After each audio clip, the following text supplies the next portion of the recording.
नमस्कार आदाब, मेरा नाम है सरवत। आप देख रहे हैं सेहत ललन टॉप का हेल्थ शो, जहां बात होती है हमारी और आपकी हेल्थ की। पहला सेगमेंट है हालचाल। आज बात करेंगे आपके फेफड़ों में होने वाले कैंसर के बारे में, यानी लंग कैंसर। दूसरा सेगमेंट है तन की बात। हमारी स्किन हर कुछ दिन में झड़ती है, तो फिर टैटू स्किन पर कैसे टिका रह जाता है। और तीसरा सेगमेंट है खुराक, यानी एक झकास सी हेल्थ टिप, जैसे अगर आपको एसिडिटी रहती है तो अपने खाने में क्या खाएं। लंग कैंसर यानी फेफड़ों में होने वाला कैंसर। अब जो मैं आपको बताने वाली हूं उसे सुनकर आपको झटका लगेगा।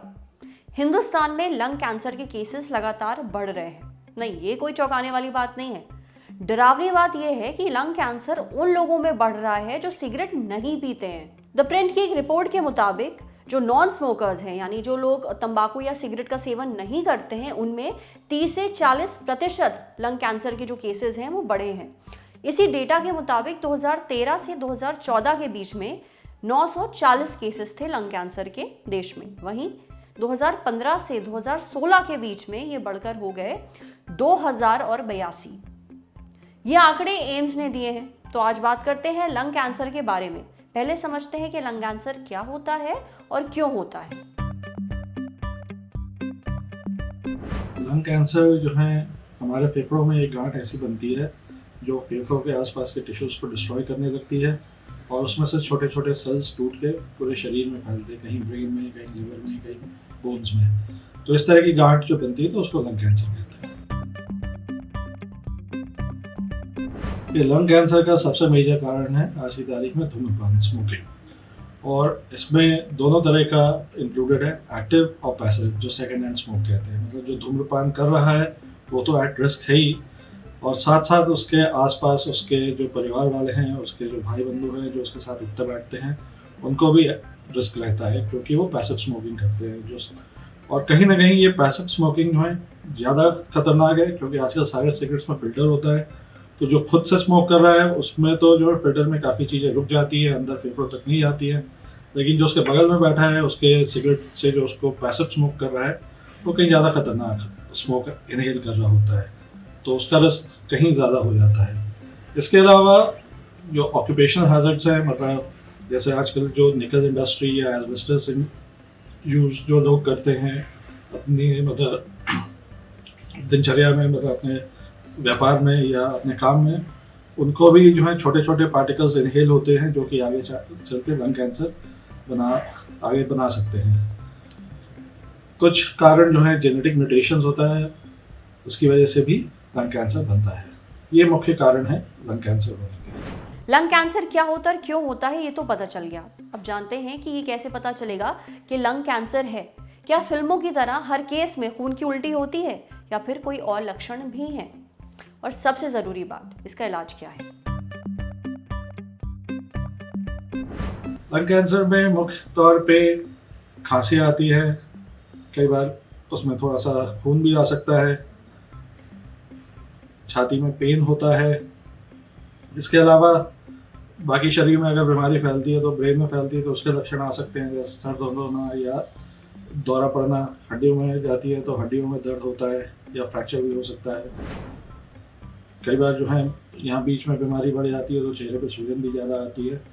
तो ये थोड़े अनकॉमन का जो है लक्षण है। कॉमन लक्षण जो है खांसी लंबे समय तक जो इम्प्रूव नहीं कर रही होती है दवाइयों से, खांसी में खून आना, और कहीं ना कहीं छाती में पेन होना।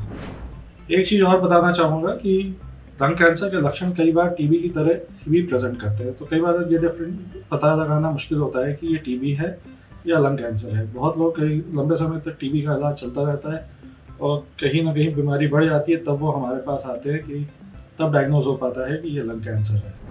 तो यही है कि अगर इस तरह के लक्षण लंबे समय तक चले जा रहे हो, दवाइयों से भी नहीं इम्प्रूव कर रहे हैं, 2 हफ्ते 3 हफ्ते दवाई खाने के बाद, तो कृपया ये ज़रूर सोचें कि कहीं ना कहीं कैंसर होने की गुंजाइश है इसमें, और एक बार कंसल्ट ज़रूर कर लें कैंसर स्पेशलिस्ट।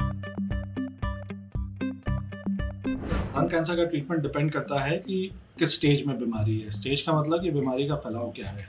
जो शुरुआती बीमारी होती है, पहला या दूसरा स्टेज, वो बीमारी लंग तक ही सीमित होती है और आगे नहीं फैली हुई होती है। ऐसे केस में जो पहला स्टेप होता है वो है ऑपरेशन या सर्जरी में लंग का एक हिस्सा, मतलब हो सकता है कई बार पूरा एक तरफ का पूरा लंग भी निकालना पड़े, साथ में आसपास के जो बीच के यहाँ मीडियास्टाइनम में लिम्फ नोड्स होते हैं वो भी निकाले जाते हैं और वो जांच में भेजा जाता है। जांच की रिपोर्ट के आधार पर ये तय होता है कि अब ऑपरेशन के बाद आगे कीमोथेरेपी या रेडियोथेरेपी की ज़रूरत है या नहीं है। जब बीमारी थोड़ी और बढ़ जाती है, तीसरे स्टेज में पहुंच जाती है, तो उसमें तीसरे में भी 2 भाग होते हैं, ए और बी। ए वाले पार्ट में हम पहले बीमारी को दवाओं से सिकोड़ते हैं और उसके बाद फिर ऑपरेशन करते हैं।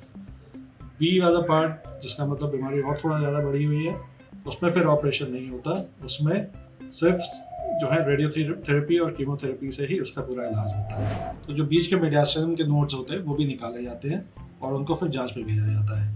जांच की रिपोर्ट हमें बताती है कि ऑपरेशन काफ़ी है या ऑपरेशन के बाद और भी आगे इलाज की ज़रूरत है या नहीं है।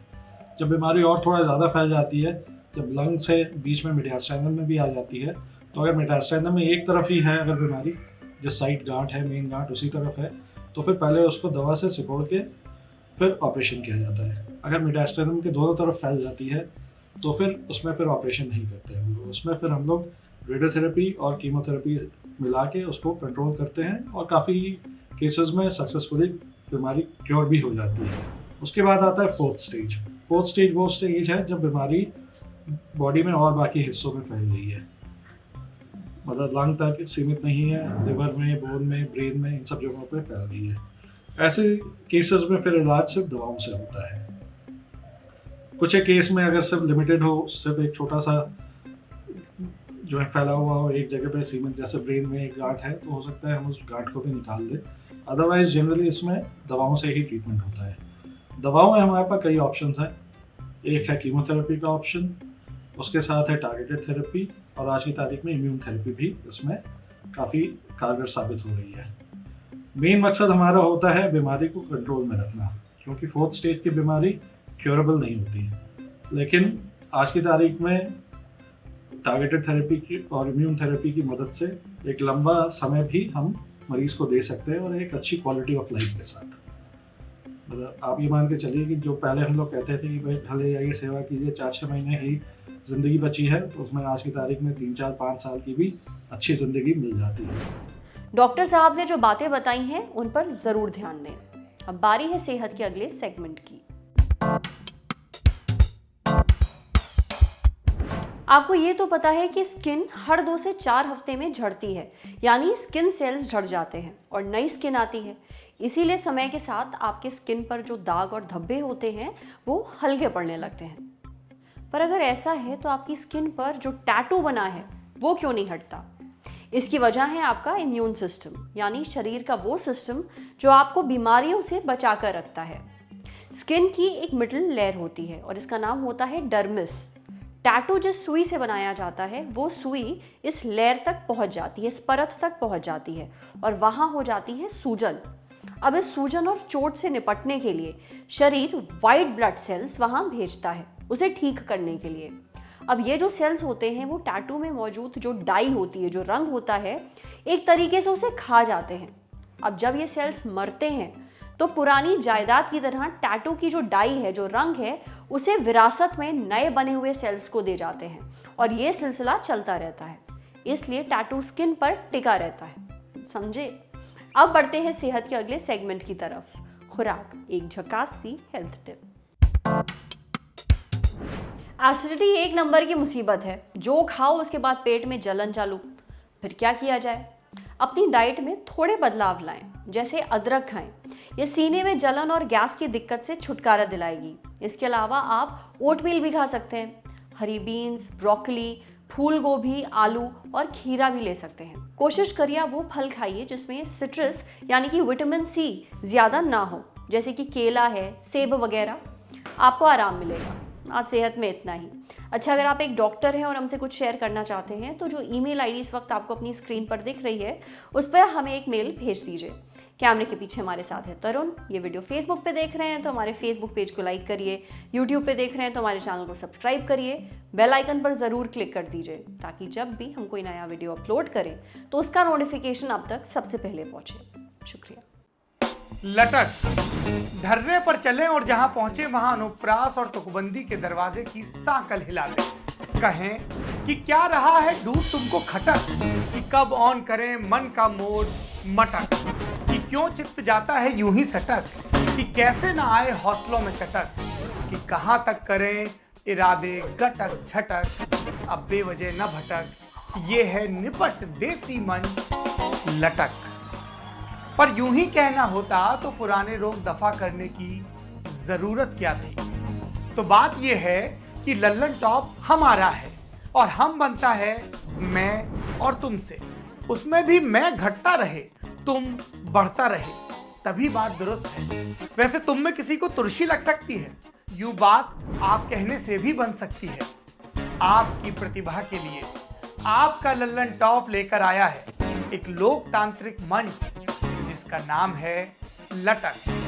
लटक शॉर्ट फॉर्म है, फुल फॉर्म है लल्लन टॉप का से कबूतर इमला में, का से कुल्फी शिमला में, लेकिन लल्लन टॉप में का से किस्से कविता कॉमेडी और सब किस्म की कलाकारी।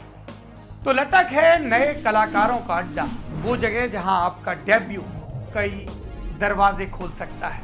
तो फिर दे दो दस्तक, भेजो अपनी कलाकारी लटक के पेज पर फीचर होने के लिए। हमारा पता है latak.lallantop@gmail.com। अब सुकून के लिए भटक मत, लटक।